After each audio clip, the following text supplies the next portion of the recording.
আসসালামু আলাইকুম, সবাই কেমন আছেন? আমরা নতুন জিমেল আইডি খোলার পরে আমরা যখন ইউটিউব অ্যাপে যাই তখন there was a problem with the server এইরকম দেখায়। আর এই ধরনের সমস্যা হলে আপনি কিভাবে সমাধান করবেন, এই সমস্যা দেখালে এই ভিডিওতে আমি দেখাবো। এই ধরনের সমস্যা হলে আপনি যেভাবে এই সমস্যাটি সমাধান করবেন, আপনি যতবার ইউটিউব অ্যাপে আসেন এই সমস্যাটি দেখাবে রিটাই। আর এই সমস্যাটি আপনি সমাধান করতে চাইলে আপনি সর্বপ্রথম ব্যাক করবেন। ব্যাক করার পরে প্লে স্টোর অ্যাপে যাবেন, যাওয়ার পরে সার্চ অপশনে যাবেন। এখানে গিয়ে আপনি টাইপ করবেন ইউটিউব। আমি ইউটিউব টাইপ করে নিচ্ছি।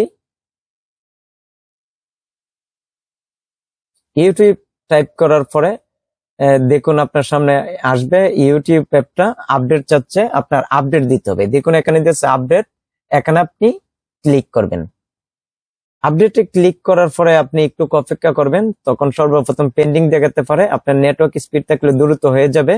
আপনি একটু অপেক্ষা করার পর দেখবেন ডাউনলোড হওয়া শুরু হচ্ছে। এর জন্য আপনি একটু অপেক্ষা করবেন, তারপর ইনস্টল দেখাবে। দেখুন ইনস্টল হচ্ছে, তারপর ইনস্টল হওয়ার পর ওপেন দেখাবে, তখন আপনি ব্যাক করবেন। ব্যাক করার পরে ইউটিউব অ্যাপে আপনি আবার ক্লিক করবেন। করার পরে আপনার সামনে একটু লোডিং নিবে, এর জন্য একটু অপেক্ষা করবেন। করার পর আপনার সামনে এইরকম দেখাবে। এইরকম দেখানোর পরে আপনি এখানে সার্চ অপশনে যাবেন, যে কোনো একটা ভিডিও আপনি দেখবেন, লাইক সাবস্ক্রাইব করবেন। করার পরে আপনি আবার ব্যাক করবেন। করার পরে দেখবেন অসংখ্য ভিডিও আপনার সামনে শো হচ্ছে। ওকে, আমি একটা ভিডিও দেখে নিচ্ছি। দেখার পরে আপনি কি করবেন, একটা লাইক দিয়ে দিবেন, সাবস্ক্রাইব করবেন।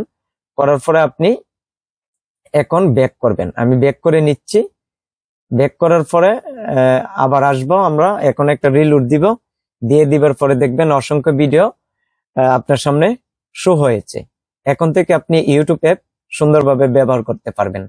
তাই এই ভিডিওটি কেমন লেগেছে কমেন্ট করে জানাবেন। আর এই চ্যানেলের নতুন দর্শকে থাকলে চ্যানেলটি সাবস্ক্রাইব করবেন, ভিডিওতে লাইক দিবেন। তাই সবাই ভালো থাকবেন। খুদা হাফেজ।